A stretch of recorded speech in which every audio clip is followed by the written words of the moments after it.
Helen Jones. I'm the Chief Executive of MindOut, and I've been here since the beginning, so I've been here for 20 years. I've been involved about 13, 14 years, a long time. When I set up out of the blue the LGBTQ suicide prevention support group, I did a lot of research around that time about other support groups for our communities, and there was just nothing. There was nothing. Out of the blue, I believe, really was the first of its kind. My journey with MindOut has taken me from a time when I was struggling to cope with day-to-day life and having crises, and using a lot of the in-depth support groups, the sort of suicide prevention groups, the other closed groups, right through to now where I now work in mental health. And MindOut has given me that opportunity. As communities, we can all take responsibility for mental health, our own and other people's, and the mental health of our immediate and wider communities. I've been a service user, a volunteer, which I enjoyed, and also helping to co-present. It's not just about our mental health, it's about our community and how much more can we give. MindOut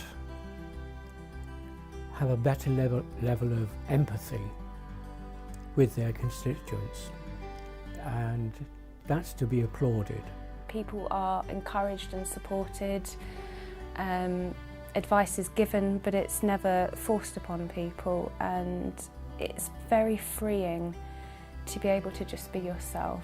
And the fact that these services are specifically for the LGBT community means that we don't need to come out every time, for example. Something like that can be such a barrier for people and so tiring as well. We tend to set up things in response to what's asked for, in response to what's needed, in response to demand, and we set them up and they don't really happen anywhere else. And I'm really proud that we do that. The Trans Advocacy Service is an example of that.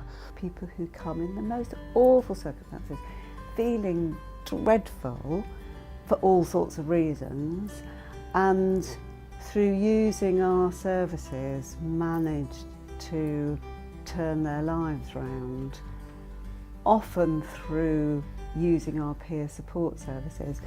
And I think that's something that I'm particularly proud of, is the transformations that can happen for people when they get to share what has been most awful for them, and it's meaningful for somebody else and can contribute to that other person's recovery as well as to your own. At the moment I do the online support, and I'm really amazed that we have people all over Britain just contacting us and saying there's no LGBT mental health support anywhere for them. Well, what I like about it is that at one time in Brighton it was sort of nationally known as a sort of gay place, and there's a big gay commercial scene, but there was sort of emptiness behind that somehow. So I think especially for men, there was only the bars, and MindOut started to show that there were people for whom other things were needed, a way to meet people and communicate with people. It wasn't to do with cruising and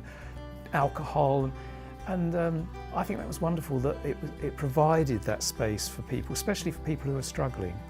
So I think that's been pretty amazing. I received so much understanding, and what I really appreciated too was that the people, they're really professional, but on the meantime there is a great sense of humanity. That level of safety and understanding that comes with going to a place where you know that people are a member of the same community that you are. And not having to, the people that come here, not having to explain themselves. Mental health in LGBT people, there is a higher suicide rate. We often have less support, we often have less supportive families, and we're kind of a family to each other, really, I think, in MindOut. That's how it feels. It's had a huge impact on my life. I've met a lot of amazing people and they have been really supportive towards me, both the staff and the peer support what you receive. It's like an extended family really.